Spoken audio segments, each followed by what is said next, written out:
I'm Ed Adams, and you're listening to the AAFCA Podcast.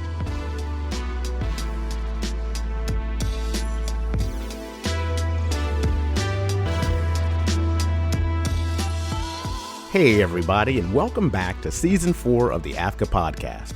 And we're kicking off the season with Football Hall of Famer and entertainment giant, Michael Strahan. I'll give you the rundown after the break. The AAFCA Podcast is sponsored by Morgan Stanley Global Sports and Entertainment.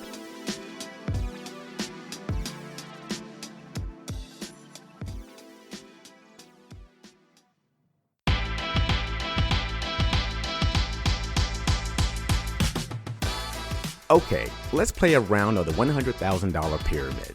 I'll give you some clues, and let's see if you can guess the right answer, okay? So here we go. Turkey, tomato, peanut butter, cheese, mustard. Now, if your answer was things you put on a sandwich, ding, ding, ding, you win. The popular game show is back for another season and is produced and hosted by the amazing Michael Strahan. The multi-hyphenate celebrity transitioned from a successful 15-year career as a defensive end with the New York Giants to television, first as an analyst on NFL on Fox in 1995. And just like his career on field, you can't stop Strahan.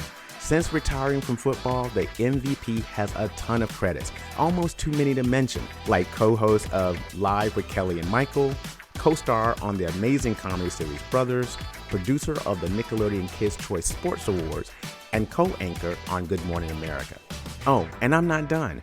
Michael is co-owner of SMAC Entertainment, a multifaceted company that represents a ton of sports legends and entertainers like Deion Sanders, Troy Aikman, Aaron Andrews, Snoop Dogg, and Wiz Khalifa. Now, in 2015, Michael wrote his first book, Wake Up Happy, the Dream Big, Win Big Guide to Transforming Your Life, and he even voiced the audiobook version. This dude's resume is long, and his wins on the field and on screen are game changers. Now, I had a chance to chat with Michael via Zoom to discuss his two careers, being a part of SMAC Entertainment, and his unstoppable work ethic.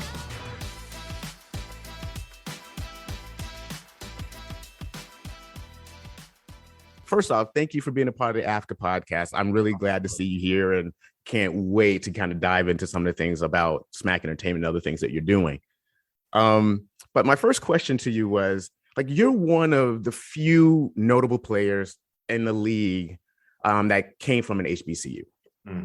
And last year we saw like Travis Hunter sign on with Jackson State with your boy Deion. And I kind of wanted to know, like, do you think this is going to be a trend? And if that's the case, do you think that you'll be willing to coach at Miles College in Birmingham? Just asking. Well, I'll be honest with you. Coaching is not in my future whatsoever, man. I applaud those guys who go out there and coach because you really got to love it. I give Deion a lot of credit because he really does love it. And I think that's why Travis Hunter, I think that's why his sons were there when they could have all gone to, supposedly big schools, because it's not so much that, first of all, the HBCU experience is unique. It's nothing like it. And I know at Texas Southern, seeing all the guys from University of Houston trying to come hang out on the yard, like, hey, go over there and hang out, do your thing. Don't come over here with our specimen. So it's definitely a unique situation, but I think it's about the people that you put yourself around too. And Prime does a good job of letting these kids know that it's more than just football with him. He's going to teach you how to be a professional in every manner of life. And hopefully it is a trend, but I think it's going to come down to having great coaches who are willing to go to HBCUs to coach and attract the talent there. I know Eddie George, he's coaching now at HBCU, and I hope he does well also, but it's really going to take the commitment by the right coaches to get the talent to go, because I still think in a lot of ways there's a lot of allure from the big programs, but myself being proof, Shannon Sharp being proof, Jackie Slater being proof, Jerry Rice being proof, Walter Payton, yes. There's so much history and so many Hall of Famers out there who went to HBCUs that it goes to show us about your talent and the work that you put in, not exactly how much TV coverage you got at school or whatever, how the bigger your name of your school is. Yeah. So piggyback on that, how much, I mean, you're part of the media engine that also makes sure that they get coverage. Mm-hmm. Do you see, based on what we're seeing now, do you see like that trend? We're going to start seeing more HBCU games on television? Well, or do you feel like there's a responsibility for there need to be more of it and more exposure to it and more coverage of it? I think there still could be a ways to go with it. This past year or two, when Deion took over at Jackson State, and all of a sudden ESPN is showing games, and I'm not talking about ESPN 5. I'm talking about the regular ESPN, not 2 and 3, but ESPN is showing games, and HBCU college, black college football game. And I've never really seen that before. I remember at Texas Southern, we played on BET once. And to me, it was like I was playing on Monday Night Football, man. That was big time. But the exposure that these kids get now is really amazing. I think Deion has brought a lot of light to that with the energy that he brings and with who he is. But I would love to see more of it. I think these kids deserve that type of exposure as well. And they're the audience out there that wants to see that type of football as well. So I'm all for more. The more, the merrier to me. But over the weekend, I did have a chance to read your book, and I really enjoyed it. I mean, Wake Up Happy is probably now one of my top 5 books, nonfiction. Loved it. Really enjoyed it. A lot of lessons that I think the men of color will relate to. And I know I did. But there was something that kind of stood out to me. In the first chapter, I mean, maybe it was in the forward, you talked about going to a performance of your daughters performing in a talent show or something. Mm-hmm. And you mentioned that how shy you are. Yeah. And I was saying to myself, like, this dude is on everything. Do you still get butterflies? Absolutely. Every day. Yeah. Every single day. Whenever there's a camera there, I get butterflies. Whenever there's not a camera there, I get butterflies. I call myself an extroverted introvert. Like, I can be extroverted when I have to be, but when I'm like outside of work and I'm just normal, I don't like attention. I never have. And when I was a kid, the first year I played football, I was 7 years old, and we were in North Carolina, and I was a good player. And the people clapped for me. I'd cry the entire football game. I cried the entire game. The coach would pull me out, ask me what's wrong. I said, nothing. And then he put me right back in the game because I was a good player. But I could never figure that out. But I knew I didn't like the attention that it brought me. It made me very uncomfortable. So I don't mind if I'm at work and people are paying attention to that. But if I'm walking down the street and people are like, Michael, or someone comes up and they say, well, you're great and I appreciate this and that. I appreciate it, but I feel very uncomfortable by it. I've never felt comfortable with, I want to call it fame, but like, the compliments. I always feel like I could always do better. I always feel like there's more work to do. I mean, you seem to be a very driven person from what I've read. And I thought it was kind of interesting that shyness, or like you're saying, that introverted extrovert kind of thing seems to be something that you saw, I read kind of in the background of your entire journey, but it seems like when I got towards the end of the book, like you've come to an acceptance of yourself. Yeah. Can we talk a little bit about that journey of, like, you've gone through a lot of things in your life, in your careers, multiple careers. But I want to say this, I think it's like really safe to say that you represent the true intersection of sports and entertainment. And from the book, one of the things I did appreciate is that you talked to your parents a lot about making some of the decisions that you made. Yeah. But I was curious, what did your kids think about you making all of these changes and decisions? And what did they think when they first saw you on television? I think, for my kids, it's just a matter of me being the best person I can be, which helps me be the best father that I can be. But I think for my kids, me being on TV is kind of what I do and not who I am. Mm-hmm. You know what I'm saying? And that's always been important to me. You are not your job. You are not what you do, And I think you can fill yourself full of whatever you want to fill yourself to convince yourself that you're this perfect person on TV that a lot of people see and want to believe that you are. But in reality of life, we all have made mistakes. We all have flaws. And I want my kids to see that. So for my kids, me being on TV and doing some of the things that I do is not really impressive to them unless it's somebody on TikTok who comes on or does something who I may not even know. And I got to read about them and say, oh, okay. Hey, I got this kid. You know who that is? Oh, my goodness. That's when my job mattered. Other than that, my job doesn't matter one bit. But I think my kids do appreciate what I do. And I retired when I was 36 from the Giants. And I have a lot of people, am I motivated? Yeah, I'm very motivated in everything that I do. I'm just kind of motivated to see where I can go with stuff and kind of do things that I'm not supposed to be able to do, or people don't expect for me to be able to do, or an athlete, I guess you could say, to be able to do. But I've never looked at myself as an athlete per se, because I played football when I was 7 and 8 years old. We moved to Germany. I grew up in Germany. Football was not a career path for me. It was something that just kind of happened. And I played 1 year in high school, played my senior year. So I always had other ideas about what I could do with my life outside of sports, because sports was never at the forefront. So that's why I feel when I retired from football, I've been able to maintain and build on that past career, because I never thought that past career was the be all and end all of everything for me. I thought it was a great start, and it put me in a great position to continue and work towards something else. And I think my kids appreciate the hard work. And when I retired, I remember thinking, well, I could go sit in the house like most of the guys, my buddies do right now who haven't really retired.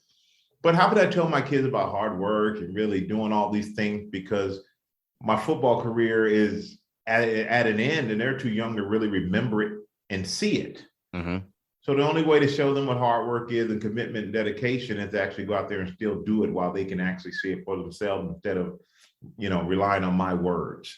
And so they understand all those things and how to be good human beings and have to give back to the world. I think that's an important part for me with my kids and my family. But me being on TV, that's what dad does. That's not who dad is. They understand that. Gotcha.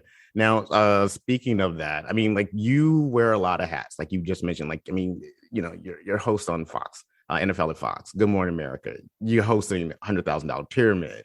You produce all these shows. You've got MXX, your clothing line, and now you got a skincare line coming out.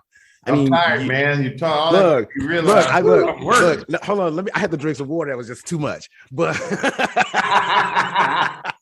but it's like, but you also got charities, you got family. I mean, you got a fur baby, like you got all this stuff going on, man. But one of the things that I was curious about is, how do you maintain focus and not to mention, you're constantly expanding and doing new things. Like, how do you maintain your focus? Well, I think there's certain different compartments, right? So it's crazy. I think in football taught me this. You have to be able to compartmentalize. All right. So when I was a young player, I used to get on the football field and I literally used to think, oh man, he said something about my mom, to get myself fired up. But then after years of picturing some guy saying something about your mama, you're like, oh, actually, keep on talking. It kind of wears off. So I had to figure out a way to have a switch to turn things on, turn things off. And the switch wasn't anger. The switch was just competitiveness and pushing and challenging myself and wanting to challenge the person and also playing for respect. So I could have this conversation with you by the end of my career, and hey, I'll be right back. Pick up my helmet, run out there, hit a few guys, come back and say, hey, and pick up the conversation. It's kind of like having a switch to turn on and turn off. And that's kind of been, has helped me do so many different jobs, because each one requires a different switch. Good Morning America is a different switch from Fox NFL Sunday, which is a different switch from $100,000 Pyramid, which is a different switch from, coming to the office and working on my clothing line and skincare line to going home and being with my family. So to have those different switches has really helped me in understanding when you in something, you have to be very present and in it. So I'm not halfway into anything while I'm thinking about something else. That will take care of itself when it's time when I get to it. Until then, I need to focus on this. And I just go into everything with the best intentions, man. And I got great jobs. It's not like I don't have a great job and I don't have a great home and kids. to where I'm dreading doing it.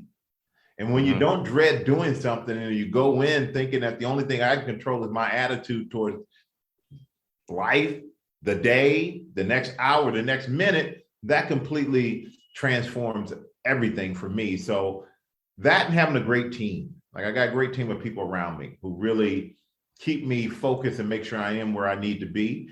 And I think that's important too, to have the right type of people around you on top of your own self-discipline. Right. All right. Let's talk about SMAC. Tell me how you got the company off the ground. Oh man, SMAC was founded by myself and Constance Swartz Marini. And Constance had her own company. And I used to go in all the time when I retired and just sit in the office because I was bored, had nothing else to do. And I would just give her all this, oh, what about that? Well, you should think about that. And she'd, oh, what about that? Because she's working on different things. And eventually she got sick of me. And she said, well, either you need to go home and not come back, or you need to join the company. So I ended up buying into the company, became a partner. And it has been fantastic. I mean, Con is my best friend, my sister. She's absolutely brilliant. And through SMAC, we built, our production company. We built our management company, our consumer products company, clothing companies. And it's been great. So we have been producing, multiple shows from $100,000 pyramid to, shows for HBO, shows for, Amazon, you name it. So we've been doing a lot of that. On the talent side of it, we represent Deion Sanders, Tony Gonzalez, Kurt Menefee, Fox, Aaron Andrews, Wiz Khalifa, Snoop Dogg, the Bella Twin wrestlers. So Troy Aikman. So we've kind of been able to get great people who want to work with us. And not only do we try to just say, hey, okay, we have this talent, what do we do with it? We try to create things that they're interested in. So create businesses around them. And I think that's what's unique about what we do at SMAC. So if it's Aaron with the clothing line, if it's Troy helping with the beer line, if it's myself with the clothing line and skincare line, like we try with Snoop, it's do-rags, because his daughter, when she had lupus, they all wore do-rags in honor of her, and that's become a business for them. So we've always tried to, maximize and make sure that whoever we work with is really getting the most out of their careers and their lives, and put them in things that are organic.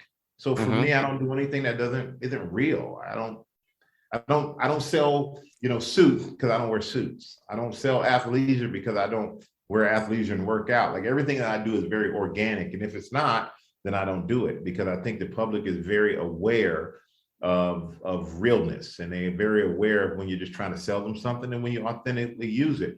And I think that's been a great thing about SMAC and being an owner in the company, is being able to, to have that control. And me joining SMAC was by accident, but it's worked out to be probably as fulfilling to me as being on TV. I love the creative process. I love being a businessman. And again, it's one of those things that I think I couldn't see for myself at some point, that a lot of other people probably couldn't see me doing. So it's kind of moving the bar, and I love moving the bar. So coming back to that, I mean, you mentioned a lot of the projects are organic. And I was curious about that. Typically when you have a talent part of it, of management, and then you also have production, there's a lot of projects that kind of fuel organically, but there's also a lot of projects that come externally. And I was kind of curious about, what is the ratio for SMAC? How much of it comes in that you create organically for your teams, for the people you represent, and then how much of it comes in from the industry that you all work on? That is a good question. Percentage-wise, I can't give you an exact percentage, but I could say that I feel like most of our things are created in-house organically from us. Obviously, you do have opportunities that come your way from the outside that you have to research and see if it works. But for us, most of the things when it comes to the personal business of our clients and of myself, all these things were created internally. And it's funny when you see certain things pop up and people think they just happen like that. Oh, they've been years in the making. These aren't things that just pop up and happen overnight. And I think that's one thing I've learned about the business process. If it comes to production, or if it comes to, creating a product or creating a business around someone, it looks so cool when you have it and everybody thinks it just happened. But behind the scenes, it's a lot of fighting, a lot of, negotiating, a lot of work, a lot of finances, like so much goes behind making these things happen. But once you finally see it, then it's fantastic. It's the best feeling. So I think for us, that's part of the thing we enjoy, being able to come up with, conceptualize an idea, but also be able to execute it, because a lot of people can't do that. They can have a great idea and you have to farm it out. For us, we can have an idea and we're able to execute it in-house, which is special and makes you feel more involved with the project. Absolutely. I thought it was interesting when I was looking through your work on IMDb. It's sports stuff, sports. Yeah. Game shows. I was like, whoa. So I wanted to talk about game shows. What made you decide to go into the game show business? Well, I'll be honest with you. That was not one I came up with. Yeah. We got approached by Sony. Mm-hmm. We wanted to bring back the $100,000 pyramid, which is a game I watched when I was a kid. I mean, word association, funny, laugh, Dick Clark. And when they approached us about it, we just at that point where it's one thing to be on camera, but it's another thing to actually have ownership in something that you're doing. And I'm at the point now, I want to have ownership in what I'm doing. I just don't want to be a face on the screen. So we said, yeah, I'm very interested in hosting it, but I just don't want to be a host. I want to have skin in the game as well. So they said, that's exactly what we were thinking. So we teamed up with Sony and became partners and sold it to ABC. And we just finished filming our 6th season, 36 episodes. And it is so much fun, because whenever you do these things, you just don't show up and say, oh, we're doing a game show. Let me just host the game show. Let me be like Dick Clark, and let me be like, Donny Osmond did a version of it. And it's one of those shows that you have to fill out how you fit. Kind of like me at GMA. How did I fit into that? How did I fit when I was live with Kelly? How do I fit on the Fox set? Like, you have to figure out how you fit into something that's already been established. And watching old film of the old shows, I realized it's not a game that I need to take over. Like, I don't need to really try to be funny and do all that stuff. It is just such a fun game, and it's fun watching the contestants and the celebrities do their thing. The game is the star. I'm just a conduit at home to make sure you all know where we are standing in the game. And that's the special thing about it, because I think if you're not careful, you can let your ego get in the way. You can make it more about you than it needs to be. And so for me, the $100,000 pyramid is the perfect fit, because I feel like I know the game. I feel like I respect the game. And I feel like I know that I am not the star of the game. The game is the star. And then everybody else who's on the game they come before me. And so that's how it happened. Sony called us up. Yep, we're going to do this thing together. And we've been doing it for 6 years. And it's been fantastic. And now, speaking of that, so then here comes Joker's Wild. So can we talk a little bit about that, since you also produced that show? Yeah, well, actually, Joker's Wild is a funny story, because Snoop came on Pyramid several times. But he came on Pyramid and he said, man, I love this show. But you know what else I love? Joker's Wild. When I was a kid, I used to watch with my grandma. I was like, oh, okay. He said, I would love to do it. So he just had that idea. Next thing you know, we're like, secured the rights to it. Snoop gonna host it. TBS bought it. And we were off and running with Joker's Wild, hosted by Snoop, which was so much fun to watch. And I've never seen anybody with a career like Snoop's. I mean, I know that my career may look a little crazy, but this guy can do everything. And the longevity that he has had, and the influence and the popularity that he has had for generations is really, really amazing. And him doing Joker's Wild was just an extension of all of that, of his personality and all those things. And yeah, so we produced Joker's Wild, which is a lot of fun. Awesome. So I actually went to my local sports bar And I said, hey, I'm going to talk to Michael Strahan more. They were like, what? So 2 questions. First, Like, men, yeah, well, no, the men were like, so let me ask you this question, because he's been doing all this stuff. He went to talk to some birds. I was like, oh, no, he didn't talk to the birds. He saw some puffins. Get it? He was up in space. It was like, so their question was, do you have a bucket list? That was their question. No, I don't. You do not. Not really. No, my bucket list is one day just shutting down everything and retiring and like sitting on a beach and playing golf every day. That's my bucket list. If I do have a bucket list, it's probably playing certain golf courses. But as far as events or doing anything, no. Be honest with you, my bucket has been filled without me even looking to fill it. I've had so many crazy and amazing experiences around the most amazing people,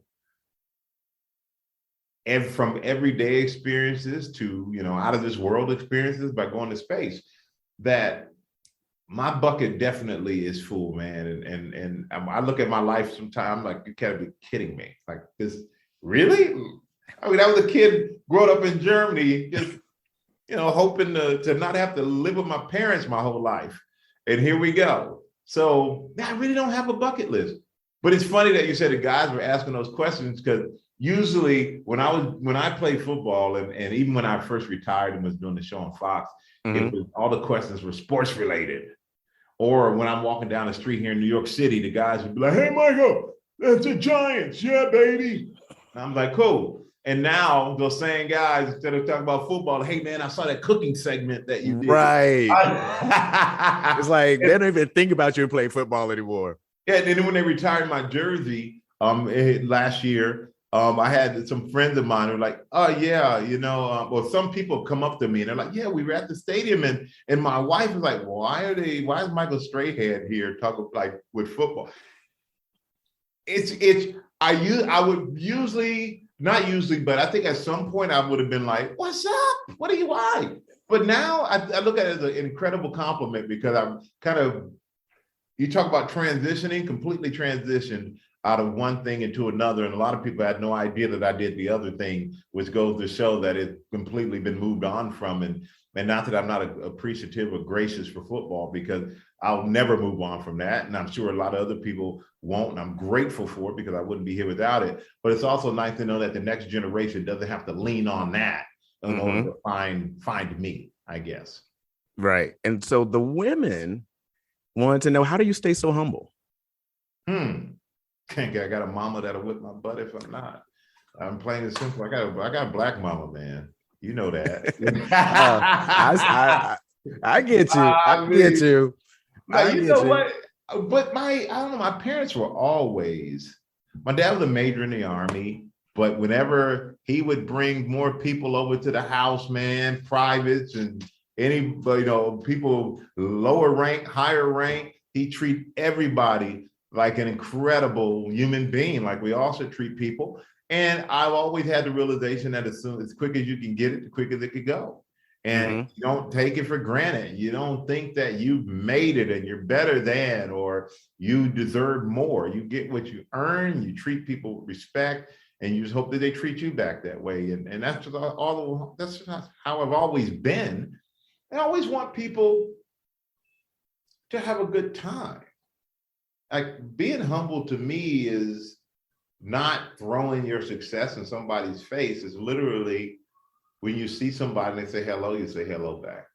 Having a conversation sometimes is the most humbling and respectful thing that you can do, because it's as interesting as you ever walk down the street and you see 1,000 people and you think to yourself, I used to think, man, those people think that their lives are just as interesting as I think mine is.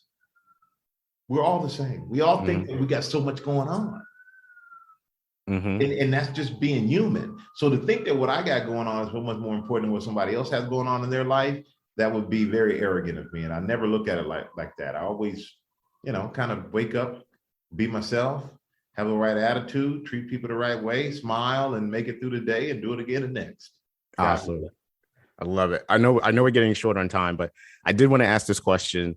The sports and the entertainment industry, the game has changed a lot since you retired, and I mean, you've been in it. Actually, oddly enough, you've been in both careers for a pretty decent amount of time, right? But what I wanted to know was, like, based on your experiences, what is the one lesson that you try to pass on to people who ask you for advice, whether it's about sports or about entertainment? Well, I've been in both about equally the same time on a professional level. In football, this will be my 15th year out of football on TV. And I think the one piece of advice that I would give, I always tell people that, especially if it's somebody who has a career, I got a lot of football players who always say to me, "Oh, I want to have your career, and I want to do this, and I want to do that." And I say to them, "Well, then you need to be a great football player." I'll be honest with you. Never mess up your primary worrying about a secondary. And I never thought about a secondary when I was playing, because football is what I did. And I wanted to be great at it. And I realized if I could be great at it, then it only opened up other opportunities. So my advice for a lot of people, when you're trying to worry about the secondary thing, focus on your primary. Be great at that. And then it opens up doors in other ways. And for someone who wants to get into any kind of business, or who's so nervous about, starting something, you got to remember that the most successful person in your business, they had a first day too. They just didn't start at the top. They started right where you're trying to start, day one.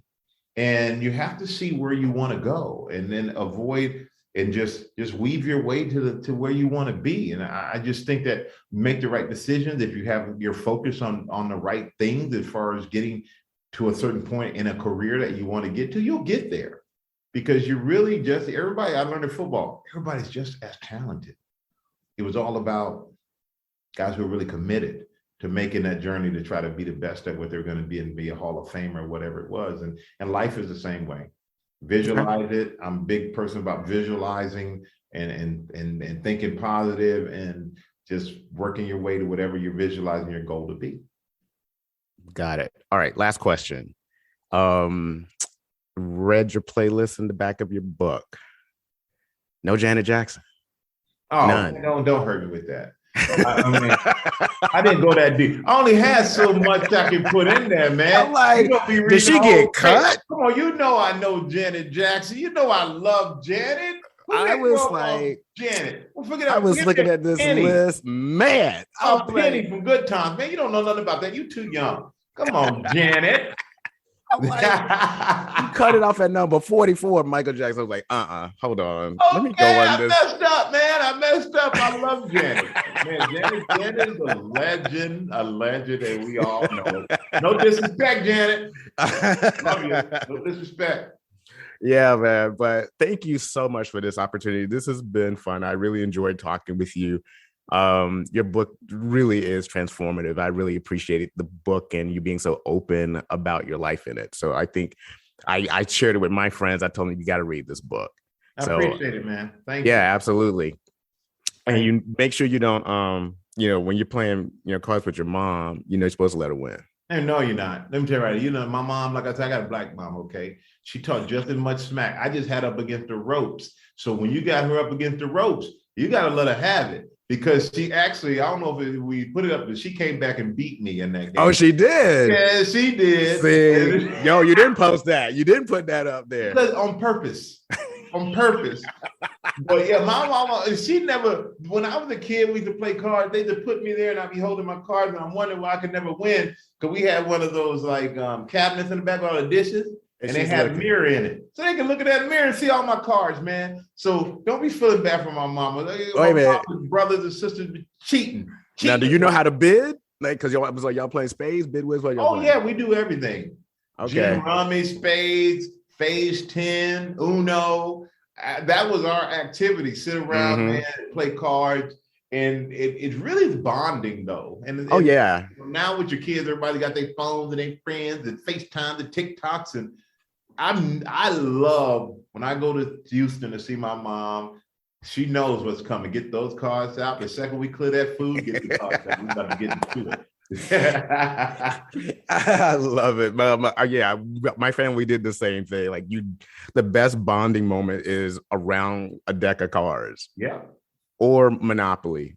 Oh, my man, I couldn't. My brother, they get mad. They flip the Monopoly board. Oh, yours too? Oh, yeah. Flip it. Or you talking about, oh, so they're going to finish tomorrow. And then they try to get up and go in there and steal some money, move some property. Like, come on, man. You busted. And that was a Black life experience right there. Exactly. Everybody does it. Everybody does it. Yeah, why do brothers always want to steal money from the Monopoly board? Yeah, can't be the banker. Yep, can't be the baker, man. Cannot be the baker. All right, Michael, thank you so much for your time. This has been an amazing experience again, and I hope you have a wonderful week. All right, thank you, man. I appreciate it. And thank you so much, man. Fun time. All right, buddy. That was Michael Strahan. Now you can catch Michael on the $100,000 Pyramid as part of ABC's Summer Fun and Games block on Sundays. And you can catch Michael weekdays on Good Morning America.